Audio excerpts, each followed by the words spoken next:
فرض علوم کے حوالے سے ہم سن رہے تھے عبادات کے بارے میں. امام کے پیچھے نماز پڑھنے کا طریقہ. فرمان مصطفیٰ صلی اللہ علیہ وسلم، جس نے اچھی طرح وضو کیا، فرض نماز پڑھنے کے لیے چلا، پھر امام کے ساتھ نماز پڑھی، اس کے گناہ معاف کر دیے جائیں. جماعت کے ساتھ نماز پڑھنے کے لیے چل کر نہ آنے والا اگر جانتا کہ جماعت کے ساتھ پڑھنے کے لیے چل کر آنے کا کتنا اجر ہے تو وہ ضرور آتا، اگرچہ اس کو گھسیٹ کر آنا پڑتا، گھسٹ کر آنا پڑتا. چل نہ سکتا تو گھسٹ کر آتا. ہماری بھلائی چاہنے والے آقا صلی اللہ علیہ وسلم کا فرمان ہے، جو شخص رکوع اور سجدے میں امام سے پہلے اپنا سر اٹھاتا ہے، کیا وہ اس بات سے نہیں ڈرتا کہ اللہ پاک اس کا سر گدھے جیسا کر دے. تکبیر تحریمہ کی 4 اہم باتیں. جو نماز پڑھنی ہو اس کی دل میں نیت کرنا. مثلا میں نیت کرتا ہوں 2 رکعت نماز فجر فرض واسطے اللہ پاک کے، منہ میرا کعبہ شریف کی طرف، پیچھے سے امام کے. اور یہ بھی کافی ہے کہ فلاں نماز کی نیت کرتا ہوں. اگر اتنا ہی کہتا ہے میں نماز فجر کی نیت کرتا ہوں اور اللہ اکبر، تو بھی اس کی نماز شروع ہو جائے گی. یہ الفاظ زبان سے کہہ لیں تو اچھا ہے، زبان سے نہیں بھی کہتے، دل میں نیت جو کہ ہے میں نماز فجر پڑھنے لگا ہوں، تو دل کی نیت بھی کافی ہے، زبان ہلانا ضروری نہیں. امام کے اللہ اکبر کہنے کے بعد اللہ اکبر کہنا، اگر پہلے کہہ دیں گے تو نماز شروع نہیں ہوگی. اتنی آواز سے اللہ اکبر کہنا کہ اپنے کان سن لیں، ساتھ والوں کو آواز نہ جائے. اللہ اکبر اتنی آواز میں، اگر اس نے اللہ اکبر اتنا کہا کہ اپنے کان میں آواز نہ گئی تو نماز شروع ہی نہیں ہوئی. اس لیے اللہ اکبر کہتے ہوئے بھی اگر شور وغیرہ نہیں ہے، پنکھے کی آواز نہیں ہے، کوئی اور شور و غل نہیں ہے، تو اپنے کانوں میں آواز جانی چاہیے. دونوں ہاتھ کانوں تک اٹھا کر ناف کے نیچے باندھنا. دونوں ہاتھوں کو قبلہ کی سمت رکھ کے یوں بھی نہیں کرنا، یوں بھی نہیں کرنا، یوں قبلہ کی طرف بالکل سیدھے ہوں، انگلیاں نارمل ہوں، نہ زیادہ ٹائٹ ہوں نہ زیادہ کھلی ہوئی ہوں. نارمل حالت میں کانوں تک یہاں تک ٹچ کرنا یا اس کے برابر رکھنا، اور اس کے بعد پھر ناف کے نیچے باندھ لینا.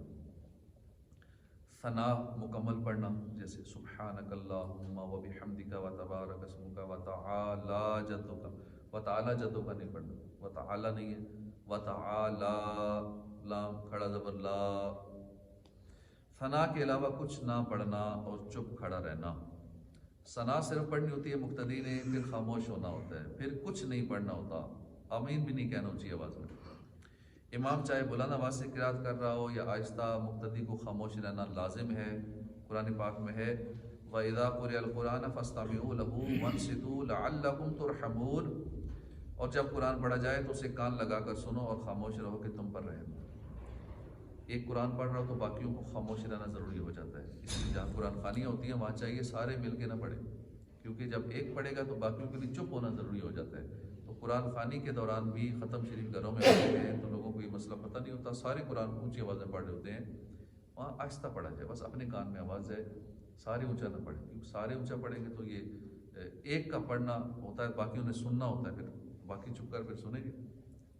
اسی طرح کوئی نماز اگر پڑھ رہا ہے تو اس کے قریب بھی اونچی آواز میں قرآن نہیں پڑھنا چاہیے. کوئی اگر سنتے پڑھ رہا ہے، نوافل پڑھ رہا ہے، اگر رمضان میں لوگ قرآن پڑھتے ہیں تو اونچی اونچی آواز میں پہلی صف میں پڑھ رہے ہوتے ہیں، حالانکہ ساتھ ہی لوگ سنتیں پڑھ رہے ہیں، دیگر ذکر و اذکار میں مصروف ہیں، تو آہستہ پڑھنا چاہیے. یا پھر سارے اونچی آواز میں پڑھ رہے ہوتے ہیں تو یہ درست نہیں. آہستہ آہستہ پڑھے اپنے کانوں میں آواز ہے. اسی طرح حدیث پاک میں نبی پاک صلی اللہ علیہ وسلم نے فرمایا امام تو اس لیے بنایا گیا ہے کہ اس کی اقتداء کی جائے. وہ جب تکبیر کہے تم بھی تکبیر کہو، اور جب وہ قرات کرے تم چپ رہو. امام کے اللہ اکبر کہہ کر رکوع میں جانے کے وقت اللہ اکبر کہتے ہوئے رکوع میں جانا. 3 بار سبحان ربی العظیم کہنا. یہ وہ باتیں جو مقتدی نے کرنی ہوتی ہیں. اللہ اکبر مقتدی نے کہنا ہے، 3 بار سبحان ربی العظیم پڑھنا ہے. قومے کی 2 باتیں، امام کے سمع اللہ لمن حمدہ کہہ کر کھڑے ہونے کے وقت اللہم ربنا ولک الحمد کہتے ہوئے کھڑا ہونا. کھڑے ہو کر کچھ نہ پڑھنا، 2-3 سیکنڈ ٹھہرنا، ہاتھ لٹکتے ہوئے رکھنا. کھڑے ہو کے کچھ نہ پڑھنا، پھر تھوڑا 2-3 سیکنڈ کے لیے رک جانا. امام اللہ اکبر کہہ کر سجدے میں جائے تو اللہ اکبر کہتے ہوئے سجدے میں جانا. 3 بار سبحان ربی الاعلیٰ کہنا.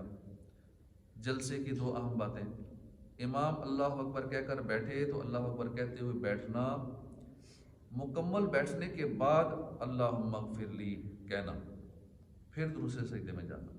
اکیلے پڑھ رہے ہیں تو بھی بہتر ہے کہ جب بیٹھیں دو سجدوں کے بیچ میں پڑھ لیں اللہم اغفر لی، کیونکہ اگر یہ نہیں پڑھیں گے نا تو ہو سکتا ہے ہم نہ رکیں، سجدہ کریں جیسے ہی بیٹھیں دوبارہ سجدے میں چلے جائیں، بغیر رکے چلے جائیں، پیٹ بھی سیدھی نہ کریں، رکیں بھی نہ، تو یوں ہمارا سجدہ ضائع ہو جائے گا، نماز ہی نہیں ہوگی۔ بہتر ہے یوں پڑھ لیں اللہم اغفر لی، اللہم اغفر لی، تو تھوڑا سا ویسے ہی رکنا ہو جائے گا۔ دوسرے سجدے کی دو اہم باتیں، امام اللہ اکبر کہہ کر سجدے میں جائے تو اللہ اکبر کہتے ہوئے سجدے میں جانا، 3 بار سبحان ربی الاعلیٰ کہنا۔ جہاں لکھا ہے کہ 3 بار یہ پڑھیں، وہاں یہ بات یاد رکھیں کہ اگر امام صاحب نماز میں آگے بڑھ گئے تو ہم 3 تسبیح مکمل کیے بغیر امام سے مل جائیں گے، چاہے ہم نے ایک تسبیح پڑھی ہو۔ جیسے امام آگے ہو جاتا ہے تو چاہے ایک تسبیح پڑھی ہو فوراً امام کے ساتھ فالو کرنا ہے، مل جانا ہے۔ ایک تسبیح پڑھنے میں جتنا وقت لگتا ہے اتنا ٹھہرنا واجب ہے، اس لیے اتنا ضرور ٹھہریں گے اگرچہ امام صاحب نماز میں آگے بڑھ جائیں۔ ایک تسبیح کی مقدار رکوع میں یا سجدے میں ٹھہرنا ضروری ہے۔ امام کی اللہ اکبر کہہ کر کھڑے ہوتے وقت اللہ اکبر کہتے ہوئے کھڑے ہونا۔ اب پہلی رکعت کی طرح دوسری رکعت مکمل کر لیجئے۔ دوسری رکعت کے دوسرے سجدے کے بعد قاعدہ کی 2 اہم باتیں۔ دوسری رکعت کے دوسرے سجدے کے بعد جب امام اللہ اکبر کہہ کر بیٹھے تو اللہ اکبر کہتے ہوئے بیٹھنا، اتنی آواز سے اتحیات پڑھنا کہ اپنے کان سن لیں۔ اگر ہم نے اتحیات مکمل نہیں پڑھی تھی، امام صاحب آگے بڑھ گئے، تب بھی اتحیات مکمل کریں گے، کیونکہ یہ پڑھنا واجب ہے، ضروری ہے۔ اگر 3 یا 4 رکعت والی نماز فرض نمازیں ہیں جیسے مغرب ہے، ظہر ہے، عصر ہے، عشاء، تو ہم پہلی اور دوسری رکعت کی طرح تیسری اور چوتھی رکعت ادا کریں گے۔ کسی بھی فرض نماز کی تیسری اور چوتھی رکعت میں امام صاحب بلند آواز سے قرات نہیں کرتے، پھر بھی ہم خاموش رہیں گے۔ آخری رکعت کے دوسرے سجدے کے بعد جب امام اللہ اکبر کہہ کر بیٹھے تو اللہ اکبر کہتے ہوئے بیٹھنا، اتنی آواز سے اتحیات پڑھنا کہ اپنے کان سن لیں۔ اتحیات کے بعد درود شریف پڑھنا، اس کے بعد دعا پڑھنا۔ 4 رکعت والی نماز ظہر، عصر، عشاء کی تیسری رکعت کے 2 سجدوں کے بعد نہیں بیٹھیں گے۔ سلام پھیرنے کی 2 اہم باتیں، امام کے سیدھی جانب سلام پھیرنے کے بعد سیدھی جانب گردن پھیرنا، یعنی امام کے بعد گردن پھیرنا، السلام علیکم ورحمۃ اللہ۔ امام کے لیے الٹی طرف سلام پھیرنے کے بعد الٹی طرف گردن پھیرنا اور السلام علیکم ورحمۃ اللہ کہنا۔ اگر اتحیات مکمل نہیں پڑھی اور امام نے سلام پھیر دیا تب بھی ہم اتحیات مکمل کر کے سلام پھیریں گے۔ اتحیات سے مراد ہے عبدہ و رسول تک۔ اگر ہم نے عبدہ و رسول تک نہیں پڑھی، جیسے تراویح میں عموماً امام تھوڑا جلدی پڑھتے ہیں حافظ صاحبان، اور ہم ابھی عبدہ و رسول تک بھی پورا نہیں کرتے، وہ سلام پھیر دیتے ہیں، تو ہم سلام نہیں پھیریں، پچھلے سلام نہیں پھیریں گے۔ عبدہ و رسول تک تو پڑھنا ضروری ہے، ہر لفظ پڑھنا ضروری ہے۔ ایک لفظ بھی چھوڑ دیا یا اس کی آواز اپنے کانوں تک نہ گئی تو واجب رہ گیا، نماز دوبارہ پڑھنی پڑے گی۔ ہاں، عبدہ و رسول تک پڑھ لیا، اب آگے پڑھ رہے ہیں اور امام نے سلام پھیر دیا تو ٹھیک ہے، جہاں تک پڑھا تھا وہیں سلام پھیر دیں۔ دوسری، تیسری اور چوتھی رکعت میں شامل ہونے والا شخص اپنی بقیہ نمازیں کیسے پڑھے؟ دوسری، تیسری اور چوتھی رکعت بلکہ قعدہ اخیرہ میں شامل ہونے والا شخص اپنی بقیہ رکعتیں کس طرح مکمل کرے گا؟ جماعت میں شریک مقتدی جس کی کچھ رکعتیں نکل گئیں، اس کو کہتے ہیں مسبوق، جو نمازی بعد میں شامل ہوگا۔ امام کے سلام پھیرنے کے بعد فوت شدہ رکعتوں کی ادائیگی کا طریقہ توجہ سے سنیں۔ اگر 4 رکعتیں نکل گئیں تو امام کے سلام پھیرنے کے بعد مسبوق کھڑا ہو کر اس طرح نماز پڑھے جس طرح منفرد یعنی اکیلا شخص نماز پڑھتا ہے، یعنی کھڑا ہو کر پہلی رکعت میں ثنا، تعوذ، تسمیہ کے بعد قرات کرے، حسب معمول بقیہ نماز عام طریقہ کار کے مطابق ادا کرے۔ جیسے اکیلے نماز اس نے 4 رکعتیں پڑھنی تھی، اب اسی طرح پڑھے جیسے اکیلے 4 پڑھ رہے، سارا طریقہ وہی ہوگا۔ اگر اس کی 3 رکعتیں چھوٹی، صرف ایک پڑھ لی امام کے ساتھ، 3 رہ گئی، تو امام کے سلام پھیرنے کے بعد کھڑا ہو کر پہلی رکعت کی طرح 1 رکعت ادا کرے، پہلی رکعت کی طرح 1 رکعت ادا کرے، اس میں قعدہ بھی کرے، پھر کھڑا ہو کر ایک رکعت سورۃ فاتحہ اور سورت کے ساتھ پڑھے، اس میں قضا نہیں کرے گا۔ پھر اس کے بعد ایک اور رکعت سورہ فاتحہ پڑھ کر ادا کرے۔ کلیئر ہو گیا؟ جس کی 3 رہ گئی وہ کیسے کھڑا ہوگا؟ سلام پھیرنے کے بعد کھڑا ہو جائے گا۔ اس کی وہ کون سی ہوگی؟ پہلی پوری پڑھے گا، ایک رکعت پڑھ کے پھر بیٹھے گا تحیات میں۔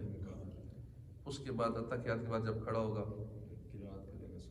ہاں قرات اور سورت، یہاں پہ تھوڑی غلطی لگ دی کئیوں کو، کہتے ہیں آمین تاکہ پڑھنا ہے تو سورت چھوڑ دیتے، تو قرات فاتحہ پڑھے گا اور ساتھ سورت ہی پلائے گا۔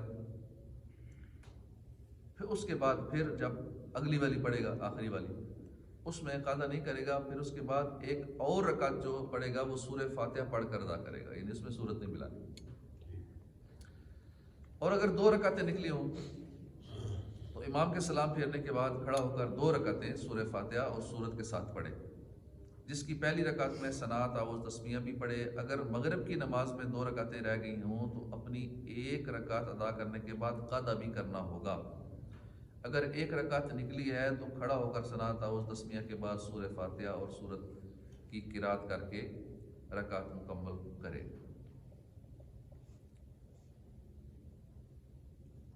قاعدہ اخیرہ میں شامل ہونے سے پہلے امام نے سلام پھیر دیا تو نمازی کیا کرے؟ ایک شخص آیا، مثلا زید آیا، اللہ اکبر کہہ کر نیت باندھی، تشہد میں بیٹھنے کے لیے حد رکوع تک بھی نہ جھکا تھا، امام نے سلام پھیر دیا، یعنی ابھی پورا بیٹھا نہیں تھا، اس سے پہلے امام نے سلام پھیر دیا اور اس نے نیت بھی کر لی، ساتھ شامل بھی ہو گیا۔ اب کیا حکم ہے؟ قاعدہ کرے اور تشہد پڑھ کر کھڑا ہو، یا پھر کھڑا رہ کر ہی پہلی رکعت سے نماز کا آغاز کرے؟ کیا کرے؟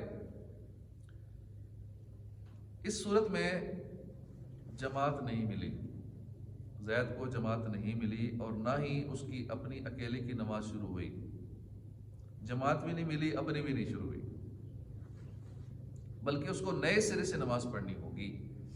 اس کی وجہ یہ ہے کہ اقتداء کا مطلب ہے مقتدی کا امام کی نماز میں شریک ہونا، اور شرکت اسی صورت میں ہوگی کہ امام جس رکن نماز کو ادا کر رہا ہے اس رکن میں شامل ہونا، اس حصے میں۔ امام اتحیات کے لیے بیٹھا ہوا ہے تو یہ تو اتحیات میں نہیں بیٹھا ابھی مقتدی، یہ تو ابھی تک کھڑا ہی تھا، اللہ اکبر کی ہے، ٹھیک، اللہ اکبر کہہ کے نماز میں داخل ہو گیا، لیکن اس رکن میں شامل نہیں ہوا کہ امام سجدے میں تو اس میں شامل ہو جائے، امام رکوع میں تو رکوع میں شامل ہو جائے، امام اتحیات میں تو اتحیات میں شامل ہو جاتا تو نماز ہوتی۔ اس لیے وہ تو بیٹھا ہی نہیں ہے اتحیات کے لیے، اس لیے وہ شامل نہیں ہوا، اس رکن میں شامل نہیں ہوا، اس حصے میں شامل نہیں ہوا۔ تو چونکہ زید کے تشہد میں بیٹھنے سے قبل ہی امام نے سلام پھیر دیا تو مقتدی کو قاعدہ امام کے ساتھ نہ مل سکا، اس لیے اس کی اقتداء درست نہ ہوئی۔ اور چونکہ اس نے اپنی اس نماز کو اکیلے پڑھنے کی بجائے مقتدی کی حیثیت سے شروع کیا تھا، اس نے جو شروع کی تھی نماز وہ اس لیے نہیں شروع کی تھی میں اکیلے پڑھ رہا ہوں، اس نے نیت کی تھی مقتدی بننے کی، اور اقتداء درست نہ ہوئی، اس لیے نہ اس کی اپنی شروع ہوئی نہ اس کی جماعت کی شروع ہوئی، نہ انفرادی نمازی رہا نہ اجتماعی نمازی رہا، وہ بیچ میں اٹک گیا۔ اب کیا کرے؟ اپنی شروع کرے نئے سرے سے۔ فرض نماز کے بعد ہاتھ اٹھا کر اجتماعی دعا کرنا کیسا؟ کئی احادیث میں فرض نماز کی دعا کی ترغیب دلائی گئی ہے۔ چنانچہ ابو امامہ باہلی رضی اللہ عنہ کہتے ہیں میں نے عرض کی ای دعا اسمع، یعنی کون سی دعا زیادہ سنی جاتی ہے؟ حضور نے فرمایا جو اخیر شب کے درمیان ہو اور فرض نمازوں کے بعد ہو، یہ دعا سنی جاتی ہے۔ عائشہ صدیقہ سے روایت ہے نبی کریم صلی اللہ علیہ وسلم کو ہاتھ اٹھا کر دعا کرتے ہوئے دیکھا۔ کہ ایسے بھی لوگ ہیں جو دعا کے قائل نہیں ہیں، نہیں مانگتے، دعا دستی نکل جاتے ہیں۔